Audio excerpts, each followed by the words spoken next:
Welcome to TCN Talks, an Anatomy of Leadership. We continue our conversation in part 2 of the missing middle in healthcare and why it matters, with our guest Bridget Sumser and Sonya Dolan with Mettle Health. And now, here's Chris Comeaux. Well, as we go into this next segment, it actually is another reason why, again, you were mentally in my space. You did not know it, Bridget, but I'm like working out, thinking about you guys when you're doing this podcast with Dr. Attia. And I was observing how you and BJ were navigating, speaking with a brilliant physician, but lives his world. I mean, his great book is Outlive, like how to live to the very end, to thrive, and that, length of life doesn't equal quality of life. And you're taking it in like a whole different realm. And I could tell like his lexicon didn't perfectly align with what maybe we're kind of jiving with very quickly because we've lived in this. I've got 30 years now in hospice and palliative care. But all that to say that's why the lexicon, the words, but also reinventing them. I was in 2018, a group of us got to go to England, and we met with the top hospice people in England, which is so cool, right? St. Christopher's in London. They are the matriarchs, the patriarchs of this work. So I'm sitting at a table with them, and one of them said, we got to educate people more. And I just had this moment where I sat there and was thinking, I think we have educated people, not intentionally, but that the word, especially hospice, has become synonymous with death. And that then defines people in a way that they just don't exactly agree with. Because number one, this innate desire to survive, but to truly live. And so I think we've done a beautiful job. More people have gotten care, but unfortunately it's just created this interesting barrier that then we can't even enter into them when they probably need us the most. People quite often will say, we wish we would have chosen you sooner. Well, why did you not? I think part of it is that word creates a barrier that I'm not sure we could even overcome. And so I love, again, what you guys are working on, because I do think that the language has actually not served us well. And it's not that we run away from what this concept of care. So I'm just curious, I see Bridget smiling. I wonder if you have a reaction to that.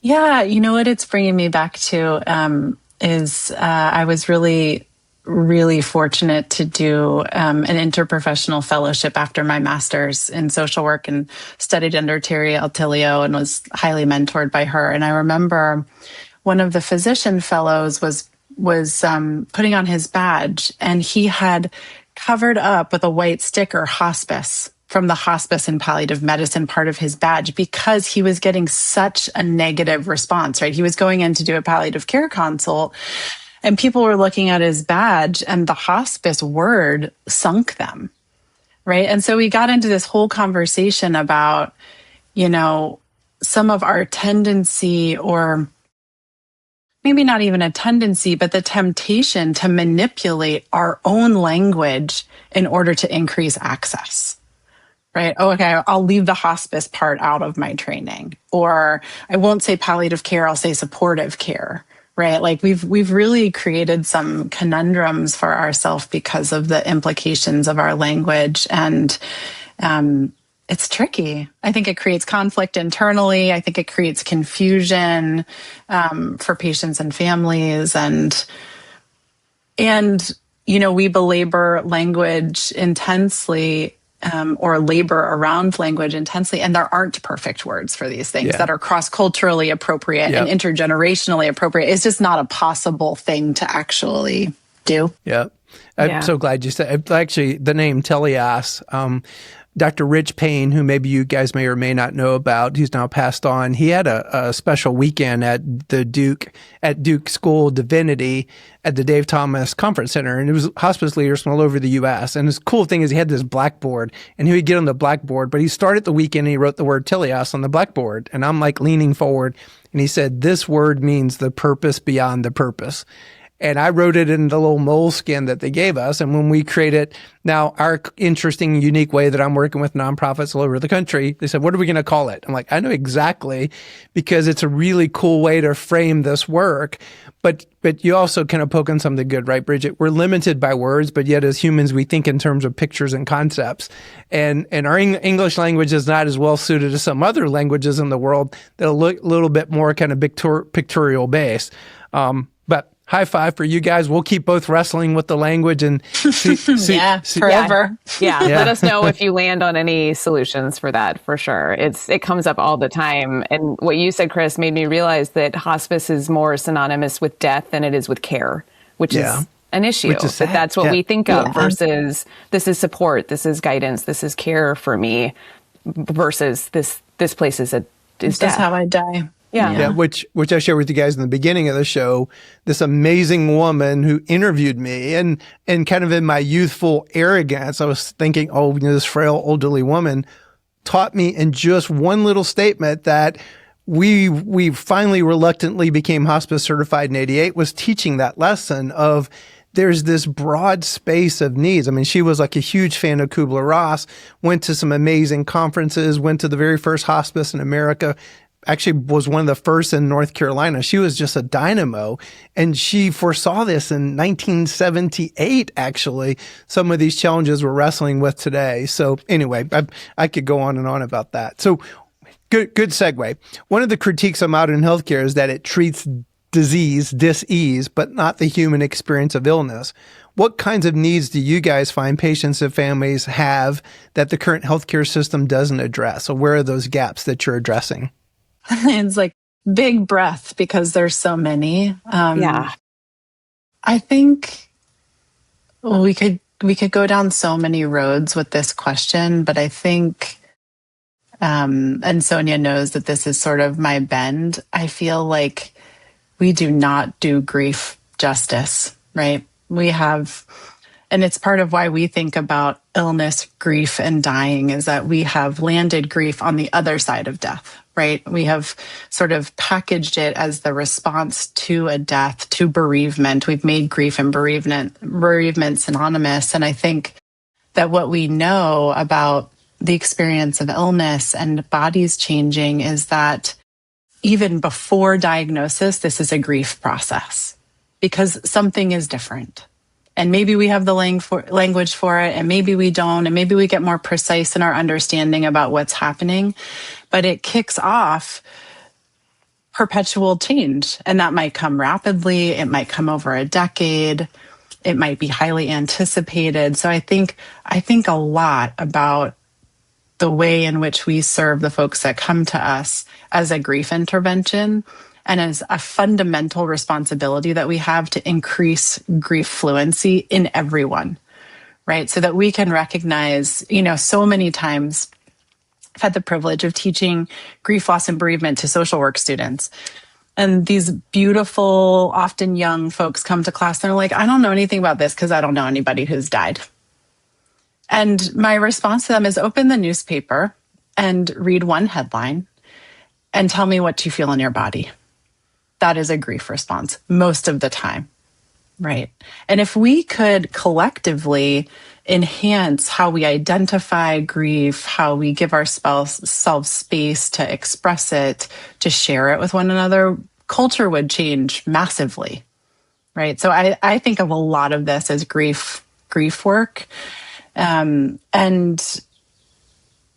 I think that there's so much life there because I really hold dearly this idea that like the more grief we know, the more grief we make contact with, the more joy we know, the more beauty we can know, that these things sort of expand our capacities equally on both sides. Because some people hear me like, I get so energized talking about grief and they're like, no, it's so scary. And it's like, I promise, like, I've got a homework assignment for you now, Bridget. You have to go and watch The Madison.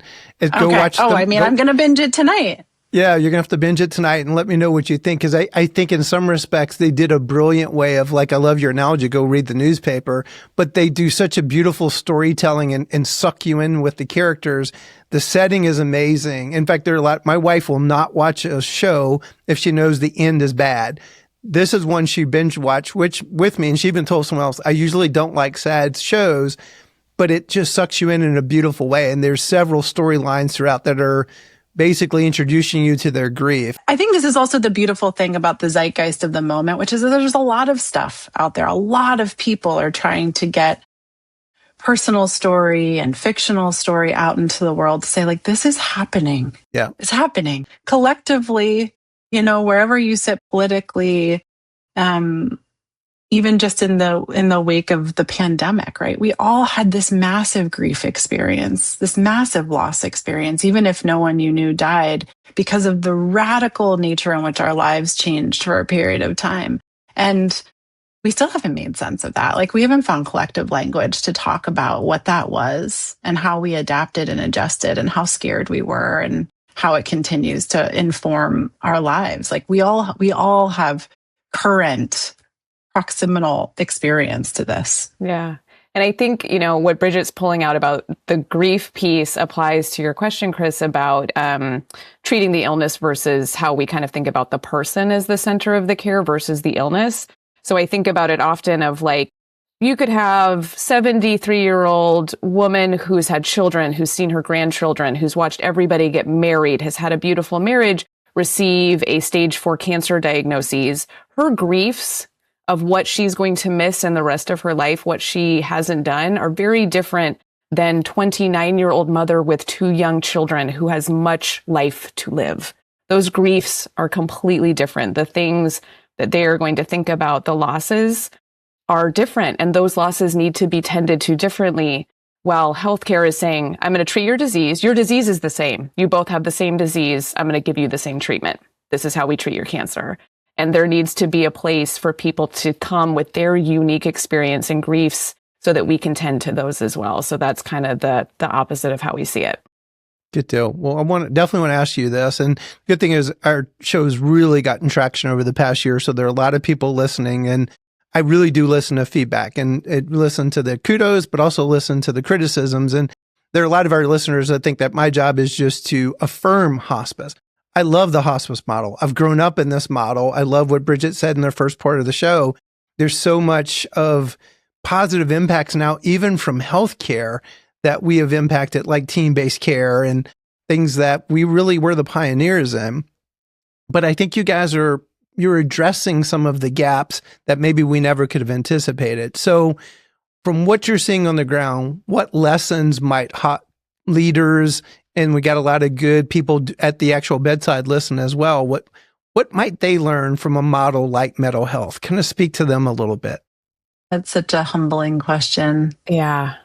Yeah, absolutely. It's people that we think of as like partners in our care, instead of versus. Like, we really want to create something that everyone working within healthcare feels like we are also in connection with them, not in competition, not we're better than, or, we're doing it differently and that's the way to go. So it can be hard to think about, what places should do differently. I think for me, it comes down a lot to, it's things that they wish they could do, like, I don't think any hospice out there is thinking like, oh, I don't need to do anything else. Like, we're set. Everything's wonderful. It's resources and people and ability and regulatory burden and all of these things that I think make it difficult to expand on the care that is provided, to expand thinking on how things are provided. And we have the privilege of being outside of the space and getting to be curious about what we could do differently. So I tend to think of this question, I'm like, yeah, more caregiver stuff. But then I think, how does that get implemented? Who are the people who would do that within those hospice spaces? So there's I know that most places would love to do more things, for caregiver groups, for the people who are attending to the patients who are dying.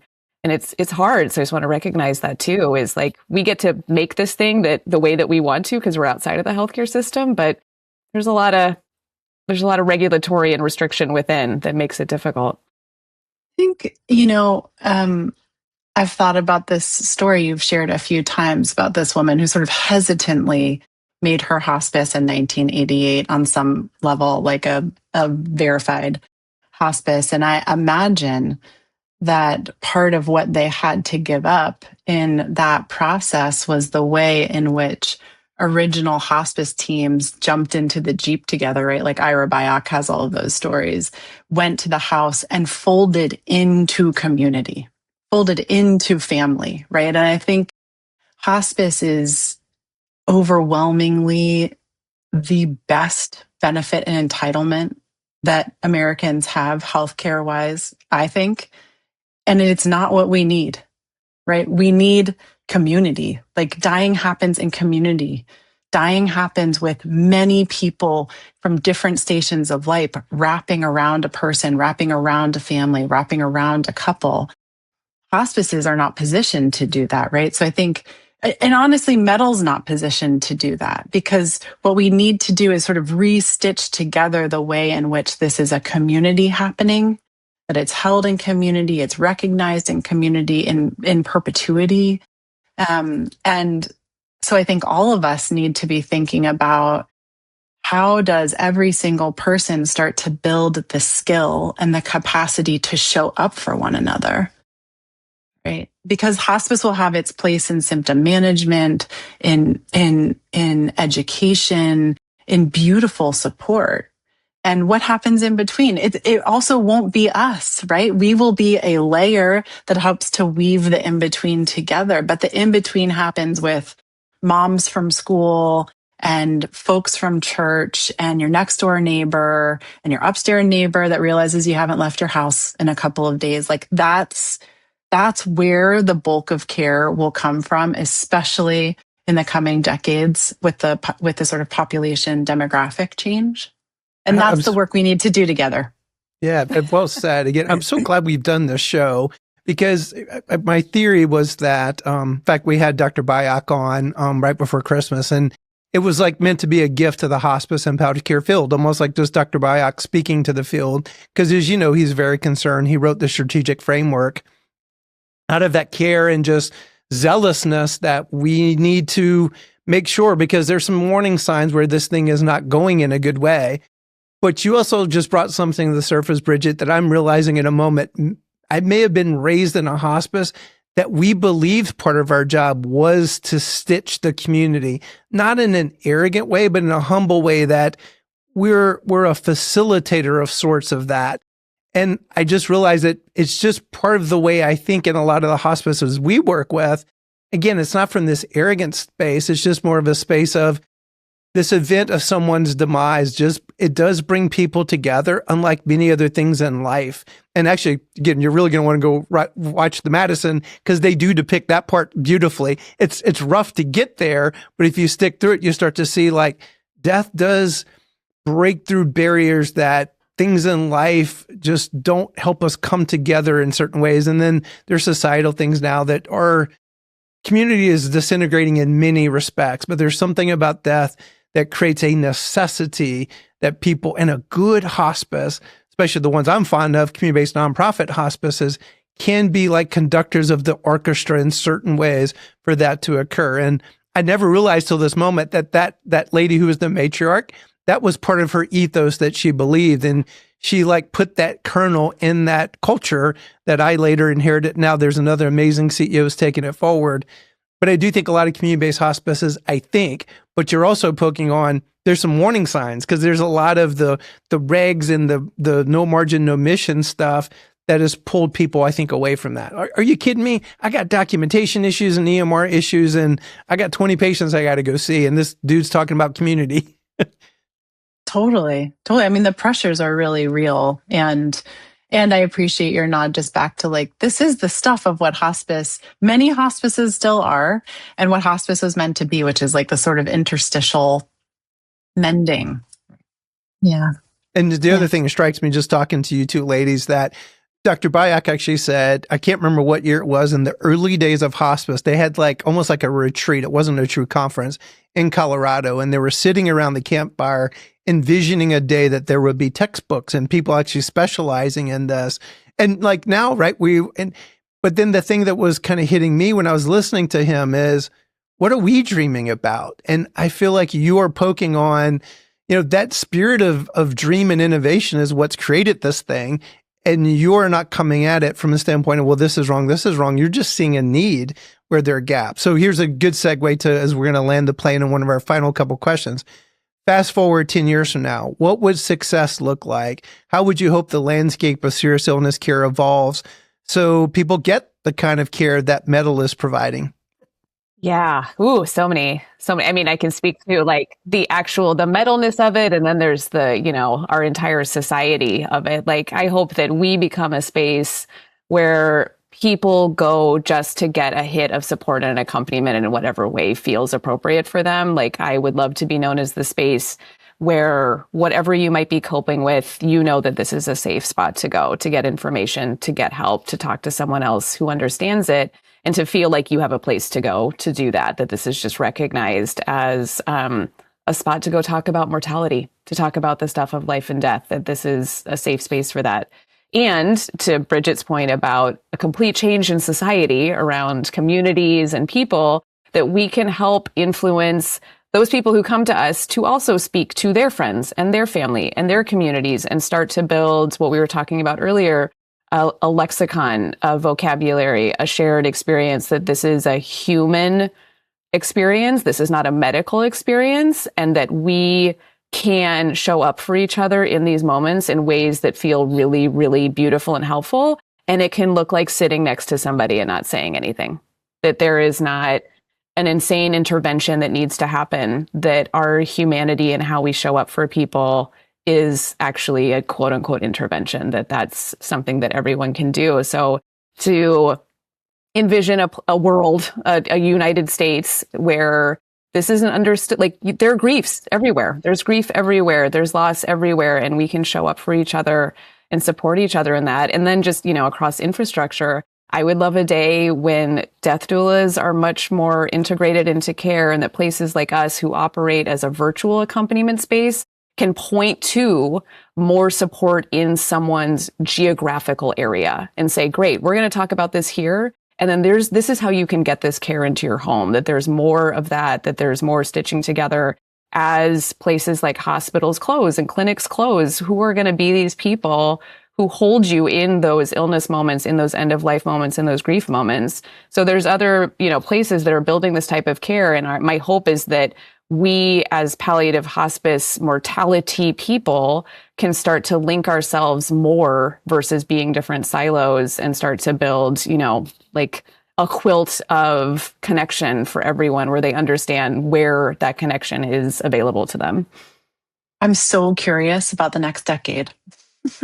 I feel like there is a tremendous amount is going to change. I think when I think about Mettle and I dream about Mettle, what I hope for us in 10 years is that we are a very well-known resource for folks across culture, that we sort of really get our hands around how do we meet anyone who walks in our door and respond to the moment that they're in their life. And one thing that we know is that will not be by only one-on-one Zoom calls, right? That people need different things at different moments, and that can be bite-sized information. That can be created spaces with other folks and similar experiences with them. That can be the opportunity for peer-to-peer mentorship, right? But that we are really a facilitator across cultures of people getting the type of information, connection, and care that they need. I'm so curious how we figure out how to steward technology and AI to do this en masse, because there are not enough people on the practitioner or clinician side to meet all of the people and all of the sort of intensity of need. And I hope that we lead. And I'm saying this, we very collectively, like the folks of hospice and palliative care, the folks that are bioethically hardwired towards moral and integritous practice, that we lead in the integration of AI in healthcare. Because if we don't, we gotta. And I know it's scary, and I know it's intimidating, and we are the folks that should be leading that charge, because we think about whole people, because we think about the context of real lives, because we think about the implication of bias. You'd love this, Bridget. We do a top news story of the month podcast, and I was doing it with Court Kastner, And I kind of was in the moment inspiration, and we were kind of joking about, Terminator and the AI is supposed to kill us off. And I said, if we use the AI in ways that you just talked about, maybe we'll teach the AI that we actually should survive with them, actually. If you take them into the context, even of advanced directives and, people's hopes and dreams, you'd be teaching the language model at the same time, the beauty of this life in this world and people's internal passions and unique purpose and giftedness. And then maybe the Terminator won't off us off as some of the minds that say the scary part of AI. Well, ladies, final thoughts. So many. I mean, I'm gonna add one note to the 10-year plan is on a frivolous but also beautiful idea. I would love to see us celebrate ourselves. And when I say, again, with Bridget saying the collective us, like the people doing this work, the people caring for people, the Oscars of hospice and palliative care and illness, like there needs to be more here, I think, for us that we also recognize each other. I would love that in the future. That's not my final thought, though. I want a better final thought. I guess I want to end with a final thought that's like, and I'm articulating this on the spot, so it probably won't come out perfectly, but like, I want for all of us to be really audacious in our dreaming of how this could be more beautiful, right? Like, which is bold. It is bold in this moment in time to think that that's a possibility when so many of us spend so much time, personal time, after hours time, trying to Band-Aid huge gaps and huge cracks and make meaningful difference in individual lives. And I think many of us, there's a great moral distress about the state of the world and the state of healthcare. And can we carve out some time every day to think about, like, how beautiful could this be? That's a really good final thought. And that whenever again in our conversation with Dr. Byock, that to me is the type of spirit that we need more these days than, these audits suck and, all the fraud, some of the fraud stuff that's got national headlines. That's the spirit that we need going forward. So high five, Bridget.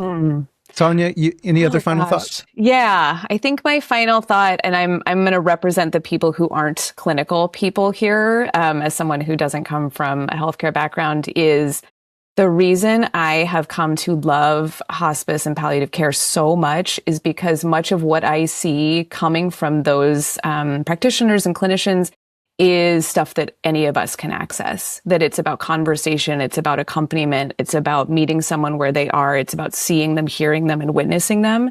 And I find the fact that I can access that a librarian can access that your neighbor can access that, something really beautiful about this care. And it just leads more into why the community piece of it is so important, that we can build these muscles in ourselves. Like we can take a lot of the learnings from hospice and palliative care and apply them to our everyday lives. And there's something in that I think is so wonderful and amazing that links all of us to this.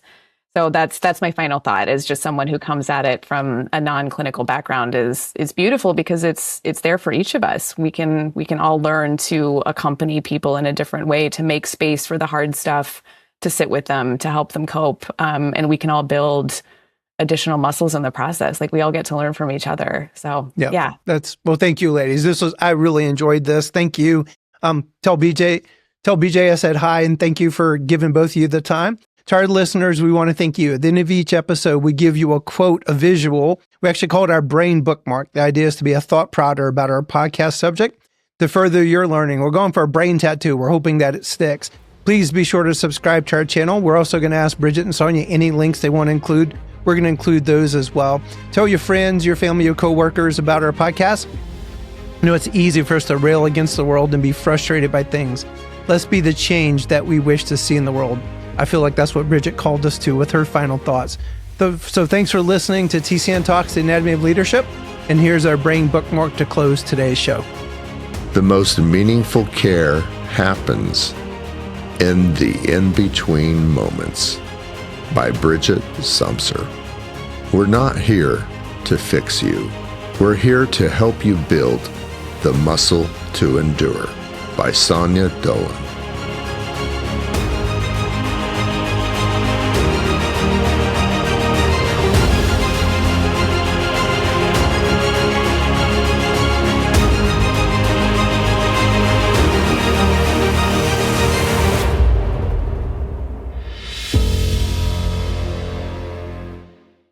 Thank you, USI, for sponsoring this podcast.